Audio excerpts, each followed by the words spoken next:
another episode of Between the Lines. In this series, we take apart all the little textual clues and details that are normally glossed over, but when taken apart, bring the story to life. And so, buckle up, because the details we're going to be taking Sorry, I was buckling up. Yeah, you made me mess up, bro. Anyways, we're going to be heading over to the first 3 chapters of the Book of Mormon. And Hayden's got all of our verses prepped and ready for us, so let's just dive in. All right, glasses, please.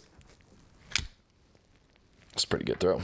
So, first chapter, verse 7. This is talking about Lehi and when he has his first vision. It says, "And it came to pass that he returned to his own house at Jerusalem." So it's saying that Lehi has a house at Jerusalem.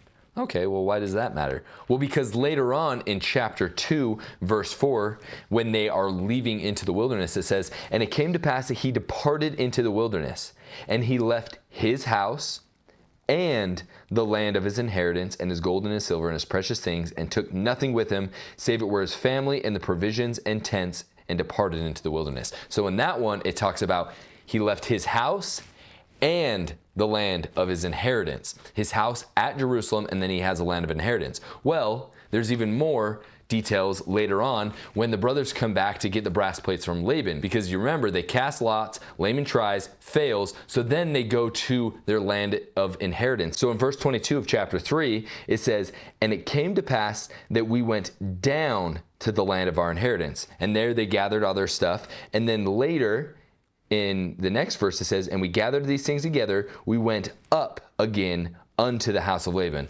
It might not sound very significant that they went down and then up again, but as we're going to explain right now, it actually is. So there's a lot to unpack here. So let's break it down into 3 basic things. First, we're going to understand the difference between his house at Jerusalem, and second, the land of his inheritance. And 3, how the textual clues of going up and down factor into that. And so a lot of people, they make the argument that his house at Jerusalem and the land of his inheritance are one and the same. However, when you understand his lineage and where he comes from, then it brings a whole new light to the distinction. Because as we learn later on in these chapters, Lehi is from the tribe of Joseph, right? Later on in the Book of Mormon, we also learn that he's specifically from the tribe of Manasseh. So I'm going to give you a quick history lesson, try not to bore you. So as you remember, Israel gave out different pieces of land to all of his 12 sons. Now, Joseph inherited land that was north of Jerusalem. Joseph had 2 sons, Ephraim and Manasseh. And Manasseh was the only one who inherited 2 plots of land, one on the east side of the Jordan, one on the west side of the Jordan.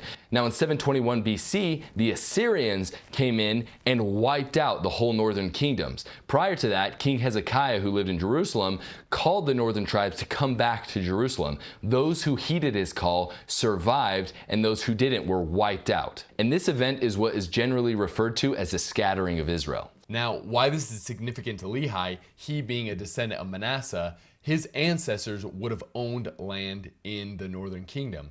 And they would have been the ones that came down at the beckon of King Hezekiah and survived the scattering of Israel. So Lehi would have grown up all his days in Jerusalem, as it says in the scriptures. However, his family still would have had that land of inheritance up in the northern kingdom. And so when the Assyrians finally pulled out, Lehi and his family would have regained that land, and it could have been a place that they kind of traveled in between to, and obviously they kept precious things there. And furthermore, to this point that he had 2 places, it's interesting that in that second verse I read in chapter 2, verse 4, it makes a distinction between him leaving his house and the land of his inheritance. It makes it seem like they aren't the same place. 2 separate things. They're 2 separate things. But it goes even deeper, because as I read in chapter 3, when the brothers go down to their land of inheritance, they have to come back up to Jerusalem. And a lot of times we'll think, oh, well, that meant their land of inheritance was south and Laban was north. However, but that's not exactly what it means. My wife is the only person that says go up to Provo from Salt Lake. She says that? It drives me bonkers. And so what it actually means is they were just going away from Jerusalem. Being that it's up on a hill in kind of a central place, going down just meant leaving wherever. It could be north, south, east, west. But going up is going to the land of Jerusalem again. And the Book of Mormon isn't the only time that this sort of language is used, but it's used multiple times in the Bible, because Jerusalem is the most elevated place in that area. And so going up, Jerusalem, going down, anywhere else. So you got to think, if the land of his inheritance and his house at Jerusalem are the same thing, why would they have any need to go down? So going back to those three details that we talked about at the beginning. First, Lehi had a house at Jerusalem. Second, he had a land of inheritance. Now we understand why that was so, him being a part of the tribe of Manasseh and how that happened. And then three is they had to go down to the land of inheritance, and then they had to come back up to Jerusalem. All three of these details together suggest that there is some serious character development in the Book of Mormon. And so if Joseph Smith had to make all this up as a 21-year-old, he would have had to have a very, very good knowledge of the way the Near Eastern world worked, as well as the history of the time and the language that was used to describe different things in that area. But wait, there's more.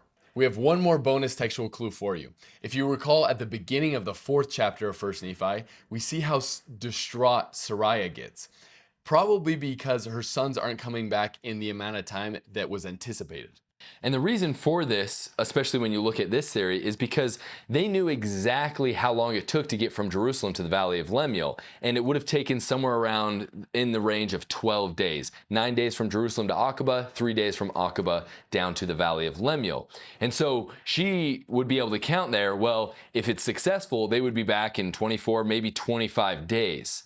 But it was obviously taking longer. Now, if Lehi had a house in Jerusalem and the land of his inheritance was also in Jerusalem, then maybe it was just a couple hours for them to go to their land of inheritance and then come back up to Laban's house. But if this theory stands true, their land of inheritance could have been as far as 3 days away, depending on where in the land of Manasseh it was.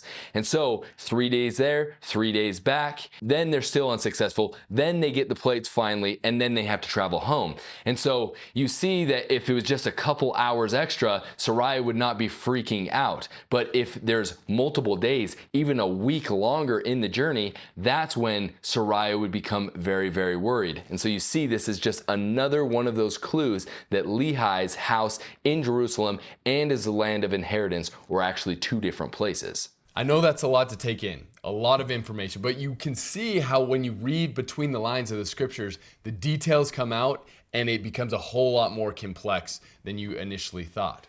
And if we're wrong in any way, like if you know we're saying something that's stupid, please comment down below. Let us know, because we want to learn more on this subject as well. And like we said at the beginning, not everyone believes that they are two different places. However, this theory seems to hold its water. So thank you for joining us for one more edition of Between the Lines. And until next time, stay curious and stay